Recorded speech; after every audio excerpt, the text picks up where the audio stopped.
Assalamualaikum warahmatullahi wabarakatuh. Selamat siang.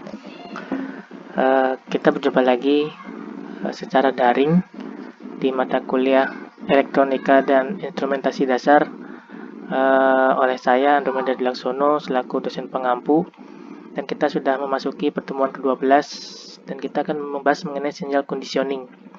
Jadi ini merupakan lanjutan dari pembahasan sensor. Nanti bagaimana hubungannya nanti kita akan bahas bersama-sama. Oke, jadi sebelum memasuki materi, di sini saya ingin membuka dengan intermezzo. Jadi di sini ada pendapat ya bahwa ada yang percaya atau tidak dengan makhluk halus atau hantu. Jadi di Indonesia sudah terkenal sekali ya, banyak sekali jenis hantu yang bermacam-macam jenisnya, kemudian juga bentuknya, dan mereka punya keunikan. Dan tidak sedikit pun ya yang istilahnya di sini percaya kepada yang namanya makhluk halus, bahwa di sini mereka memang ada, ataupun ada yang juga tidak percaya kepada mereka. Dan ilmu sains ini belum sepenuhnya bisa membuktikan ya apakah makhluk halus ini dapat dilihat atau dapat dideteksi, atau mungkin ada yang memiliki indera keenam yang dapat melihat atau merasakan kehadiran mereka. Cuman pertanyaan di sini apakah percaya atau tidak? Ya sama seperti virus. Ya, ini ibarat seperti virus. Virus itu seperti tidak kelihatan, cuman dia ada.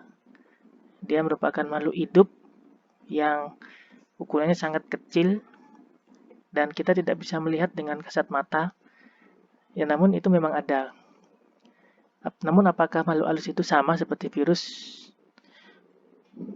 Oke, jadi ada semacam detektor di sini ya, yang menggunakan electromagnetic fields ya, di sini EMF, dan dinamakan DT1130, yaitu electromagnetic radiation detector. Jadi biasanya pada ghost hunter atau acara televisi yang di luar negeri yang sering kalian dengar ya, mungkin pernah melihat channelnya, bahwa untuk mendeteksi yang namanya sinyal atau deteksi hantu itu bisa menggunakan yang namanya alat ini ya, electromagnetic radiation detector. Jadi dengan adanya gelombang yang timbul pada alat ini membuktikan bahwa ada sesuatu yang ada walaupun di sana tidak ada makhluk hidup. Dan mereka meyakini bahwa bila ada sesuatu yang bergerak pada alat ini atau istilahnya ada tanda, itu bisa membuktikan bahwa itu memang ada keberadaan makhluk astral. Ya, jadi ini sebenarnya digunakan untuk menghitung Gauss meter ya. Jadi ada namanya Gauss meter, penghitung Gauss, untuk melihat berapa besaran elektromagnetik di sekitarnya. Ya, ini merupakan satu alat pendeteksi ya, yang salah satunya sebagai alat pendeteksi hantu. Cuman untuk percaya atau tidak silakan dari masing-masing. Itu untuk awalannya. Oke, jadi kita masuk ke materi ya. Jadi itu tadi alat pendeteksi hantu. Sekarang kita memasuki bagaimana suatu instrumen itu bekerja. Ya, di sini ada beberapa tahap ya. Namun di sini saya buat sederhana ya. Jadi bagaimana? Oke, mungkin saya ubah warnanya. Ya, bagaimana dari satu ya, yaitu dari perhitungan hingga ke pengamat. Jadi bagaimana alat itu menerima suatu input, kemudian diproses stage 1, stage 2, hingga stage 3, kemudian ke bagian pengamat. Jadi ada prosesnya ya. Di sini ada proses quantity, perhitungan. Kemudian yang menerima itu ada sensor atau transducer. Jadi ini merupakan elemen pertama dalam perhitungan ini ya, untuk melihat seberapa besar. Ya tergantung ya dari unitnya, apakah di sini tekanan, kemudian atas suhu atau sebagainya. Kemudian nanti di sini ada pengkonversi variabel. Dan di sini ada namanya sinyal conditioning di stage 2. Jadi konversi tadi setelah itu dimanipulasi ya elemen tadi. Kemudian ada namanya data transmission. Ya di sini ada A, ada B. Kemudian dari A dan B ini kemudian data itu disimpan ya, yang berupa data storage atau playback elemen. Jadi ada beberapa, di sini ada DEQ, ada indikator, ada controller, ada komputer. Nah, dari data yang disimpan ini kemudian nanti dipresentasikan atau ditampilkan. Data ini kemudian bisa dilihat oleh pengamat atau observer. Ya, jadi sinyal conditioning bagian sini ya. Jadi sinyal conditioning ini semacam sinyal yang dapat diubah ke bentuk sinyal lain. Sederhananya seperti itu. Nah, untuk detailnya nanti kita bahas secara bersama-sama. Oke, jadi saya jelaskan dulu ya. Di sini ada beberapa definisi. Yang pertama di sini stage pertama ya. Primary sensing element. Itu ada sensor transducer. Jadi kita tahu sensor itu elemen yang memiliki perubahan nilai variabel tertentu terhadap variabel fisik dan merupakan elemen pertama yang menerima energi dari media yang diukur dan nanti menghasilkan keluaran yang bergantung pada kuantitas yang diukur. Misalnya suhunya tinggi, itu tentunya akan mengeluarkan keluaran yang lebih tinggi. Nah, sedangkan transducer itu merupakan alat yang dapat merubah dari suatu bentuk ke bentuk lain. Nah, contohnya nih ya, ini contohnya di sini ada tekanan. Nah, dari tekanan ini kemudian dilewati transducer, dari tekanan berubah menjadi tegangan voltage. Nah, sedangkan variable conversion element ini merubah variabel yang diukur dari satu bentuk ke bentuk lain. Nah, ini juga berubah ya, conversion yang lebih sesuai dengan keperluannya. Kemudian untuk variable manipulated, kalau tadi kan conversion. Kalau manipulated itu menyesuaikan nilai variabel agar dapat digunakan secara langsung oleh elemen-elemen selanjutnya. Jadi istilahnya sudah bukan mentahan lagi ya, itu bisa digunakan secara langsung. Sedangkan data transmission elemen itu mengirim data dari satu elemen ke elemen lainnya. Nah, sedangkan yang penyimpanan tadi ya, yang tadi saya sebutkan, storage itu penyimpanan data, pengukuran, dan data tersebut dapat ditampilkan kembali setiap saat. Ya, jadi bisa ada historinya, dan itu tidak hilang langsung, ada penyimpanannya. Kemudian data presentation element itu memberikan informasi tentang besar nilai variabel yang diukur. Nah, tentunya di sini yang dipahami oleh manusia. Ya, misalnya berupa angka dan dapat terukur ya di sini. Nah, jadi itu ya mengenai definisi-definisi dari proses ya, dari input kemudian sampai outputnya ke server. Nah, ini mungkin kalian sudah tahu ya ini apa ya. Ini contohnya pada piston. Ada perhitungan fluida. Contohnya di sini kita menggunakan fluida sebagai input. Kemudian di sini ada berupa tekanan unitnya ya. Nah, unit tekanan ini kemudian pertama kali itu ada namanya primary sensing tadi ya. Ada sensor, kemudian variable conversion setelah di primary sensing. Nah, kemudian dari sini diubahlah menjadi gaya. Jadi kan ini pressure, tekanan ya. Kemudian diubah menjadi gaya. Nah, proses ini timbul pada piston. Nah, setelah itu selanjutnya ada namanya data transmission yang tadi ya definisinya pada piston rod. Kemudian ini masih berupa gaya. Jadi ini transmisi data kemudian ke A lanjut ya. Jadi A ini lanjut ke sini. Setelah itu pada spring ya, pada springnya di sini ada variable conversion element. Nah, jadi dikonversi hingga timbul gerak. Kemudian di variable manipulated itu angka yang variabel yang dibutuhkan. Di sini berupa linkage, kemudian dia gerak, kemudian ada data presentation elemen, ada pointer dan skala. Ya ini ya, bagian sini pressure data. Nah, kehitunglah berapa pressure-nya atau tekanannya. Jadi, ketika kita ingin menghitung tekanan dari fluida yang diberikan pada piston, itu tidak langsung satu proses ya, itu panjang prosesnya. Jadi prosesnya seperti ini.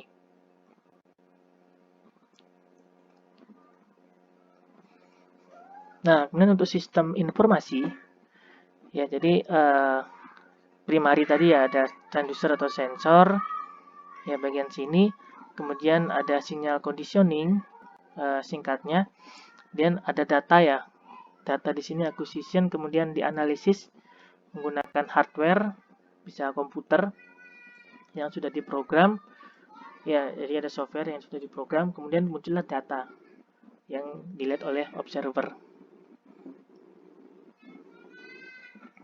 Nah, ini sensor saya ulang kembali ya. Sensor itu sensor dalam kurung transducer. Jadi merupakan elemen yang berubah terhadap variabel fisik tertentu dan merupakan elemen pertama. Jadi yang pertama kali ingat ya, sensor atau transducer yang menerima energi dari media yang diukur dan menghasilkan sebuah luaran. Nah, contohnya di sini ada temperatur, ada pressure, tekanan, ada flow atau aliran, humidity, dan lain-lain. Nah, kemudian untuk sinyal conditioning itu merupakan apa? Yang tadi saya sebutkan di awal ya. Jadi merupakan merubah dari suatu bentuk sinyal ke bentuk sinyal yang lain sesuai dengan kebutuhan. Nah, jadi kebutuhannya sih misalnya amplification, ada isolation, ada filtering, ada excitation, ada linearization, ada conversion. Jadi itu sinyal-sinyal yang diubah ke bentuk lain dengan kebutuhan sesuai dengan kebutuhannya. Nah, kemudian sistem ini ada 4 ya pada sinyal conditioning. Ada sistem mekanik, ada sistem elektrik atau elektronik, ada hidraulik, ada pneumatik. Nah, kita mulai dari mekanik dulu. Nah, jadi contohnya pada bell crank, ada pada gear juga, atau rod, spring, ada juga di sini linkage mekanik, ada juga pada piston yang tadi ya contohnya. Kemudian di sini contohnya untuk menghitung scale atau ukuran dari pressure-nya. Nah, ini ada pressure connection misalnya. Nah, ini gear-nya contohnya. Kemudian spring ini seperti ini. Connecting link. Ya, kemudian ada spring dan lain-lain. Ini pada sistem mekanik. Nah, contoh pada sistem elektrik, contohnya tadi ada amplification, amplify. Jadi berasal dari kata amplify yang berarti memperbesar. Nah, ini bisa juga memperkecil juga ya, memperbesar atau memperkecil sinyal. Misalnya tadi inputnya dari tegangan itu awalnya sekian ya. Ini sinusoidal, sinyalnya kemudian diperbesar menjadi lebih besar sinyalnya untuk outputnya. Nah, sedangkan untuk isolation, jadi melindungi data akuisisi atau komputer dari transducer alat ukur untuk tujuan keamanan. Nah, jadi untuk protection ya pada suatu data. Nah, contohnya ya pada efek drop tegangan pada pembacaan data akibat masuknya resistansi. Itu bisa dilakukan yang namanya isolation. Nah, sedangkan filtering, ya, jadi filter, menyaring. Jadi dalam hal ini menghilangkan sinyal-sinyal yang tidak diinginkan. Dalam hal ini noise. Kalau bahasa Indonesia di sini pengganggu ya. Nah, pengganggu itu seperti apa? Pada sinyal ini seperti ini. Ini yang dinamakan noise. Ini juga pada SRD, X-ray diffraction, salah satu karakterisasi material, itu juga ada namanya noise. Nah, bisa difilter menggunakan suatu software. Nah, jadi hasil filter ini Ya, berubah seperti ini ya, jadi lebih halus dia hasil filter sinyalnya. Nah, sedangkan excitation, jadi sinyal conditioning terkadang memberikan sinyal eksitasi kepada transducer agar mengeluarkan data pengukurannya, eksitasi. Nah, contohnya di sini pada sumber tegangan RTD atau termistor, dan juga eksitasi arus atau eksitasi pulsa. Nah, ini seperti ini ya. Nah, ini contoh hasil dari eksitasi. Sedangkan linearization merupakan banyak transducer yang menghasilkan keluaran berupa sinyal non-linear. Nah, jadi non-linear itu tidak lurus ya, seperti thermocouple yang memiliki respon non-linear terhadap perubahan temperatur. Kemudian ada namanya proses linearisasi. Nah, ini dapat dilakukan dengan hardware ya, dari komputer maupun secara software atau perangkat lunak. Nah, sedangkan untuk conversion, ya, jadi merupakan data atau sinyal keluaran transducer tidak sesuai dengan masukan data akuisisi yang ada. Nah, makanya di sini sinyal conditioning yang melakukan konversi terhadap sinyal tersebut. Contohnya, misalnya dari arus ke tegangan, current to voltage, atau dari resistansi ke tegangan, atau ADC, analog to digital converter. Itu namanya conversion. Nah, sedangkan untuk converter, ya ini contohnya converter ya, current to voltage converter. Ini untuk simbolnya. Kemudian ada juga resistance to voltage converter. Seperti ini. Nah, untuk rumusnya seperti ini ya. Bisa dilihat. Kemudian untuk ADC, analog to digital converter, itu merubah sinyal analog menjadi digital. Nah, analognya seperti ini, sinusoidal. Kemudian digital 0100 seperti ini ya. Untuk sinyalnya. Nah, untuk konverternya seperti ini bentukannya. Nah, untuk scale-nya itu range dari 0 sampai 10 volt. Sedangkan untuk resolution 12 bits. Nah, kalau dihitung 2 pangkat 12 itu 4096 untuk resolusi. Sedangkan untuk ADC voltage resolution, ya ini bisa ada rumusnya ya. Jadi ini 10 kurang 0, 4096 kurang 1. Itu 0,00244 volts atau 2,44 milivolt untuk yang sinyal masuk.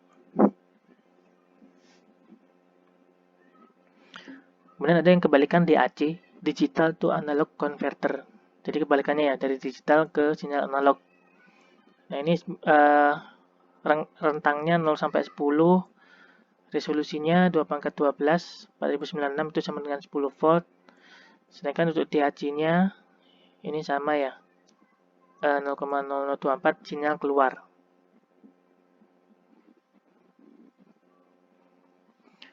Kemudian untuk transducer output, jadi ada analog sinyal, ada digital sinyal. Ya, jadi analog itu sinusoidal ya, seperti ini. Kemudian untuk digital sinyal, dia seperti kotak ya, dimana di sini ada high, ada yang apa namanya low. Yang low ini dia dinyatakan dalam angka 0, sedangkan high itu 1, dan seterusnya. Sedangkan untuk ADC, senior signal conditioning, di sini seperti ini ya sensornya. Jadi ada semacam perangkat keras, ada USB, ada signal conditioning, ada DEQ device, dan sini ada sensor, dan sini ada hardware, dan dilengkapi dengan softwarenya. Nah, kemudian untuk amplifier, jadi amplifier itu untuk meningkatkan level yang tadinya sinyalnya lemah menjadi sinyal yang lebih kuat. Jadi dari transducer ya menjadi lebih kuat. Seperti ini ya untuk simbol amplifier. Nah, ini kira untuk penguatannya seperti ini. Oke, sama dengan V0 per VI. Jadi V0 itu output, VI itu input untuk tegangan voltage. Nah, untuk error pada amplifier ini bisa dinyatakan dalam diagram ini ya. Grafik. Yang terjadi jika input tegangan di luar range linear. Ya, jadi range linear ini seperti ini. Linear region. Sedangkan yang non-linear ya ini. Itu sudah di luar range linear, jadi terdapat error. Nah, ini untuk amplifier bertingkat. Untuk simbolnya seperti ini. Nah, sedangkan untuk rumusnya ini seperti di bawah ini.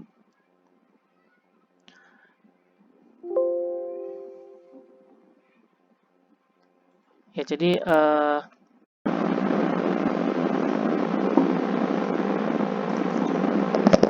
ya oke.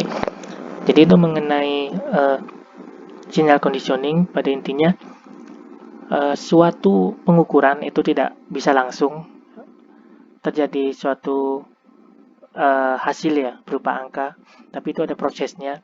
Ya, di mana di sini ada input berupa unit tegangan atau tekanan dan lain-lain.